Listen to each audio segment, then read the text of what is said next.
Hey everybody, in this video I'll be taking a look at the Last Prospector supplement for the game of Stargrave. This book was written by Joseph A. McCullough and published by Osprey Games. And Osprey Games was kind enough to send me a copy for free, so a big thank you to them. This video will be a general overview of the content in the supplement, so I won't be spoiling all the details, but I'll be giving some of my thoughts and opinions about what's contained in the book.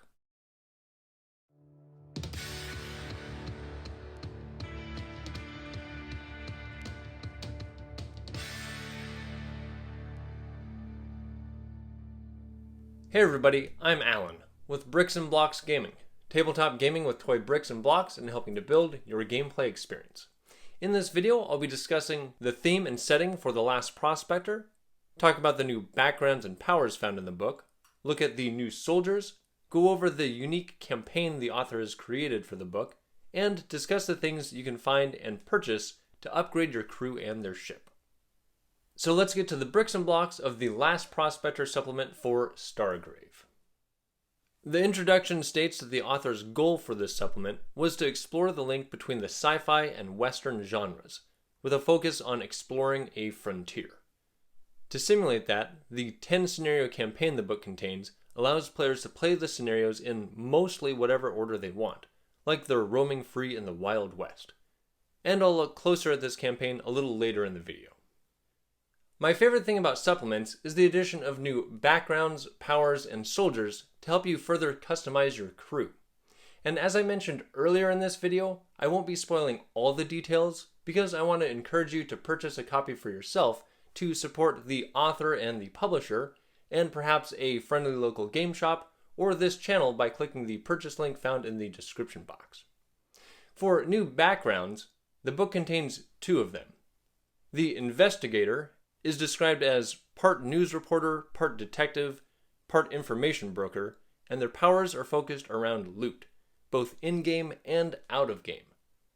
One thing interesting about the stat upgrades for this background is, depending on what you choose, they could have anywhere from +2 to +4 total modifiers to their base stats. Fate Winders are looked at as fortune tellers or oracles by those around them, and they have powers related to risk and chance. And some of their abilities are limited by the armor that they choose to wear. There's 9 powers found in this book. 7 of these are completely new, but 2 of them can also be found in the Quarantine 37 supplement. They're contained in the Last Prospector book as well because they're core powers to one of the new backgrounds, and the author didn't want to force players to purchase the other book to have access to these. The 2 powers that are found in both of these supplements are Contacts, which help you find a specific item to purchase after a game, and Indifference, which can make a figure immune to being wounded or stunned.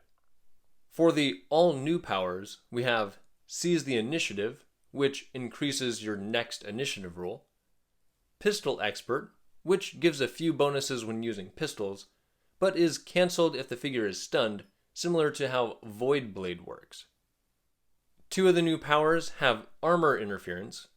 Those are Probability Curve, which improves a future roll, and Saving Grace, which helps a figure avoid a flamethrower or grenade blast.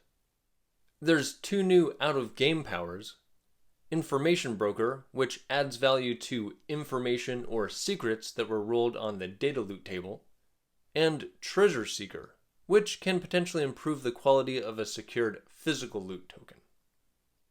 The last new power is unique because it contains both an immediate effect and an additional continuous effect.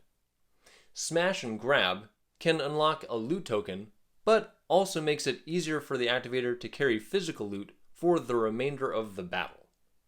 There's 4 new soldiers found in the supplement. The first I'll mention is the Terrain Expert. These specialist soldiers have kind of generic stats and equipment, but they don't suffer penalties for climbing. These soldiers are kind of situational as their value increases with each piece of vertical terrain on the table, as long as there's an advantageous reason for climbing that terrain, like an out-of-the-way loot token or a good vantage point. And they also gain some extra bonuses when defending against shooting attacks. I do wish these soldiers were a little faster than they are, though, to further add to their ability to expertly move about the battlefield. The engineer, also a specialist, is interesting because their main function is they give you discounts on ship upgrades. And while they're above average at unlocking loot and decent with combat, they're the first specialist soldier with less than 14 health. But I really like the idea of soldiers in your crew having out-of-game functions like this engineer does. The bruiser is a free standard soldier focused on melee combat, which will be a nice alternative to runners and recruits to fill up all those initial soldier slots when forming a crew. The last new soldier is a specialist called the Striker. They have high fight and move stats, bonuses against shooting attacks, and bonuses while in close combat. And while they don't carry a gun, it's not that big of a deal because you'll probably be sending them straight into combat. Also, the way they're described, you could use a non-sci-fi barbarian model for this, or some sort of alien humanoid with big claws or something. A close combat specialist like this is something I've heard people wanting since the core book released, so this is a very welcome addition to the soldier pool. In my Soldiers of Stargrave series, I mentioned that the Sentry kind of filled this role, and I think they still do for standard soldiers. And I mentioned in my Armored Trooper video that to get the most value out of those soldiers, they should be used more for melee combat than for shooting. Now though, I would rather have a striker for this purpose, and a sniper or gunner for shooting. So with this new soldier, the Armored Trooper kind of feels like a really expensive jack-of-all-trades, master of none. And if I filmed that Armored Trooper video now, while knowing what a striker does, I would have a different opinion about the combat armor wearing soldier. So, I expect to see a lot of the new soldiers from this book showing up in people's crews. While all the new customization options are great for the game, the majority of the Last Prospector book focuses on the 10-scenario campaign, which is much different than any other Stargrave or Frostgrave campaigns that Joseph McCullough has written. The story puts you on a mission to locate the Prospector, an old friend who's gone missing after finding some big score. It takes place in the Honoreb system, with a single planet, some dwarf planets, 3 extensive asteroid fields, and a large space station. The system is home to 6 main factions that are involved with mining, trade, crime, or just survival. And this is the area that really sets it apart from other things found in the Grave games. Over the course of the campaign, different things you do in the scenarios will increase or decrease your standings with the various factions. And as you gain notoriety with them, you'll gain after-game bonuses, things like extra experience points or credits, improved chances to find specific gear, help with survival rules, and some other things. Also, each scenario has specific bonuses or penalties you'll accrue based on some of these faction standings. After any of these campaign scenarios, when players roll to see what they find in their loot, they can trade one result of an advanced technology to instead roll on a new table of advanced technologies. And much of the gear found on this table provides bonuses based on a captain or first mate's backgrounds. Also tied into loot is a unique game mechanic which awards investigation points. As well as the normal rules for credits, advanced gear, and other things, each loot secured gives the crew 1 investigation point, and finding information or secrets in your loot gives an additional point. These accumulate through the first 9 scenarios, then can be used to essentially purchase bonuses before the 10th and final scenario of the campaign. And with the scenarios, the first scenario must be played first, and the 10th scenario must be played 10th, but the other scenarios can be played in any order.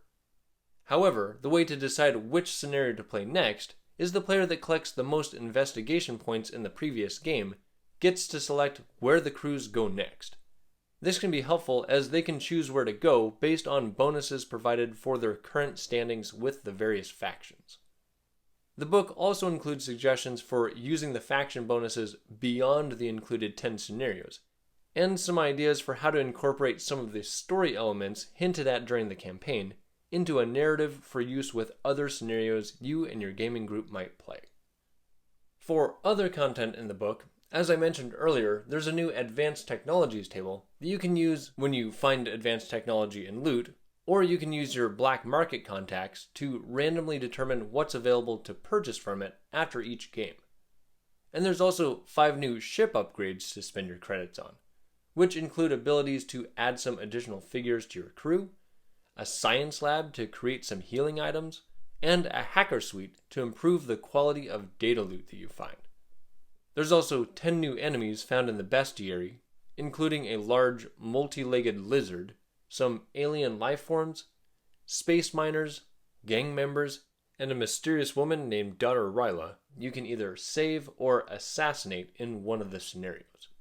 And of course, the book contains some great pieces of artwork littered throughout it to inspire your imagination and creativity as you prepare to play the Last Prospector campaign for Stargrave.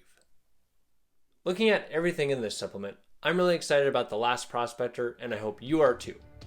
To see more of my Stargrave content, check out these videos here, and be sure to subscribe so you won't miss any new content. I'm Alan with Bricks and Blocks Gaming. Thanks for watching, and play well.